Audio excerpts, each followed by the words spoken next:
Visionary, thank you so much for joining me here at the Nothing for Granted podcast. Today, I really just want to start off by saying that I am praying for the parents of those poor children that were, whose lives were just taken way too soon at Robb Elementary School. There are literally no words to express just how heartbroken I am to hear about this event. I can't even imagine what these parents are going through. And I really am just praying, just God's peace over them. There's not even understanding that can be made out of this because, who does that? Honestly, who does that? And the person who did it was a child themselves, like 18 years old. I'm just dumbfounded. And so my heart just goes out to the parents of those poor children and just every day when you send your children out to school, when you send them out into the world, whatever that may look like, it really just is a realization that may very well be the last time that you see them because things are so bad.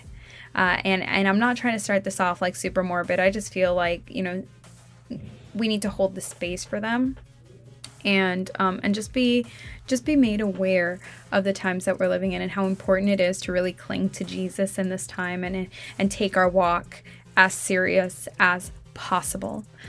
Without further ado, I just want to jump right into today's episode so that you guys can understand how powerful you are as a child of God. Like I really want to stress this to you, and we'll give you some real life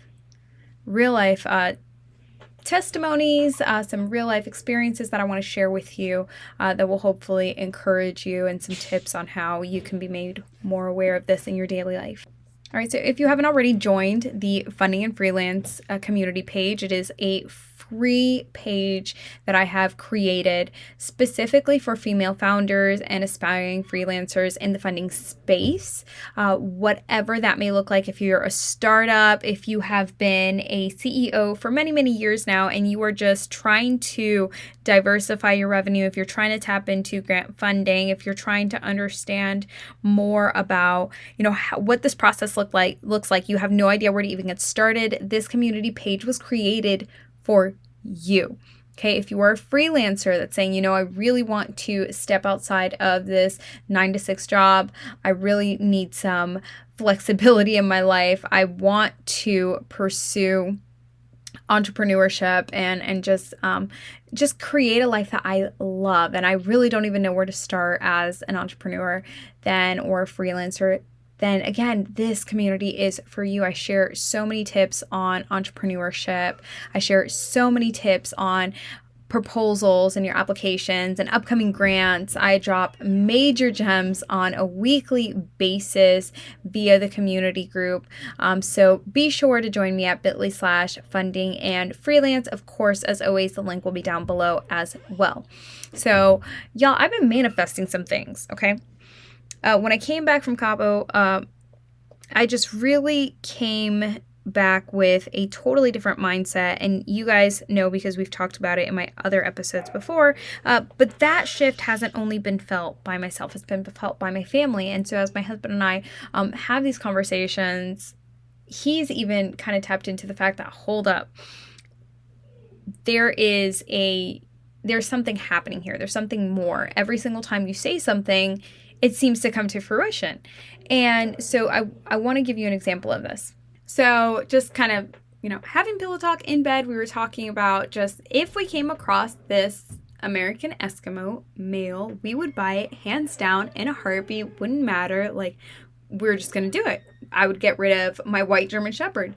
And literally the next day, okay, through just a series of events, we ended up at Petland. What did we see there? Mind you, American Eskimos are super rare to find, okay? A white male American Eskimo. Not a coincidence at all. It's not a coincidence. And I just remember, we decided not to get the dog, but I just remember driving home and telling my husband, like, that's not a coincidence that happened. We literally manifested that. Like, we have the power of life and death in our tongues. We made that happen. Now, fast forward to couple days later, couple weeks later. Actually, just today, I'll give you this example. Just today, my husband comes home and he's like, yo, you won't believe what I manifested. And I was like, what? And so he's talking to me about how he has this dream car, and somebody had asked him, like, well, your truck is still in the shop. Why don't you get a 4-door car? And he's like, yeah, if I get a 4-door car, like, I would love to get my dream car. And he's like, but let me be careful, because lately everything that my wife says, like, comes to pass. And we've just been talking about, like, manifesting everything that comes out of our mouth. Like, we really have authoritative power in our words. And he goes to meet with a client. He's having a very similar conversation with the client, just about how his truck's in the shop, and how, again, ideally he would buy his dream car. The guy ends up having 4 of the cars that my husband is, like, drooling over in the exact color that he wants. Not a coincidence. And I can literally go on and on and on. And so what I want to share with you is, number one, I want you to be super duper aware that you have power in your words.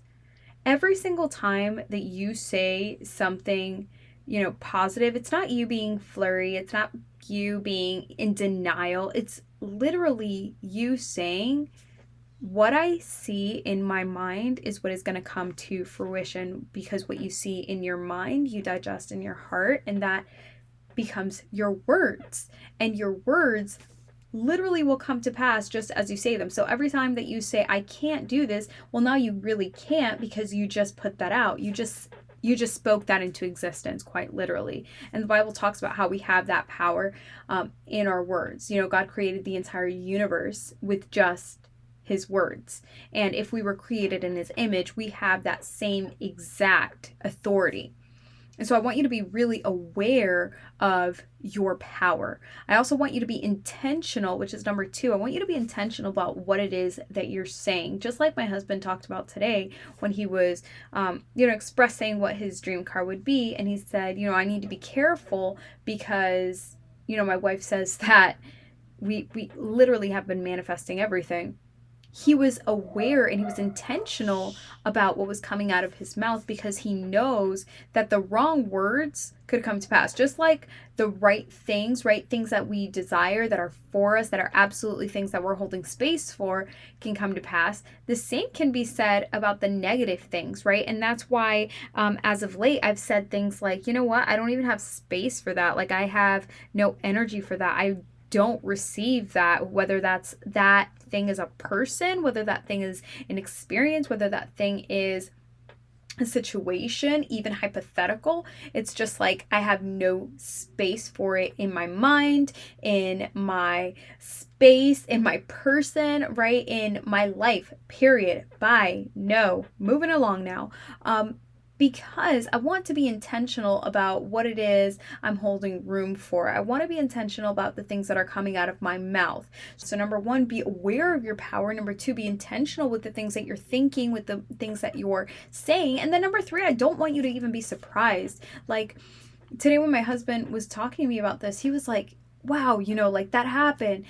And then it hit me like, I'm not even surprised. Like, why would we be surprised? Because if we're aware of what our power is, if we're intentional about the things that are coming out of our mouth, then why would I be surprised when those things actually come to pass right before me? Absolutely not. I spoke it because that's exactly how I wanted it to be. And that's exactly, and if I had that vision in my mind, right, then God obviously has that for me as well. So if God has that for me, why would I be surprised when that appears? I shouldn't be. So I don't want you to be surprised when the things that you desire actually come to pass. You spoke them into existence. And I don't think that this is like woo-woo kind of things. And you guys know that I'm not about that. I do think that manifestation has sometimes a negative connotation. The definition of manifestation, okay, is the action or fact of showing an abstract idea, a symptom or sign of an alignment. Okay, alignment, again, alignment is anything that is specifically in accordance to whatever it is that is going on in your life. So for example, my husband and his car situation. Of course that was going to happen. That was in alignment to his desires. It's in alignment to the life that we're creating. Of course he would have his dream car. That's just our standard, right? And if you guys have heard my other episodes, you know that I don't really talk a lot about goals. I talk more about standards, because goals are sometimes unattainable. Goals we kind of shrug off if it gets done, and if it doesn't get done, then that's fine. But when we're talking about standards, it's like, no, of course I'm going to finish what I started. That is just the standard of my character. That is just, it is the standard of our life for him to have his dream car. It's the standard of my life for me to have my dream car. Again, these are just things that you set for yourself. These are just expectations that you set for yourself, boundaries that you set for yourself, because you are walking within your power and your identity. So I want to just remind you of these 3 things that you need to step into as you begin to manifest all of the things that God has for you. And it's number 1, just be aware of that authoritative power that you have, not because of who necessarily you are, but because of He who lives within you. Okay. Number 2, it's being intentional about the things that come out of your mouth, the things that are coming into your mind, that you're creating space for. And it's number 3, don't even be surprised when they actually happened. That's just your standard. That's your life. That's absolutely what God wants for you. So I hope that this is encouraging for you. I hope to hear your testimonies of the things that you have brought to fruition just by speaking them out loud, just by walking in that power. And I will see you in the community group with your stories. Have a blessed rest of your day.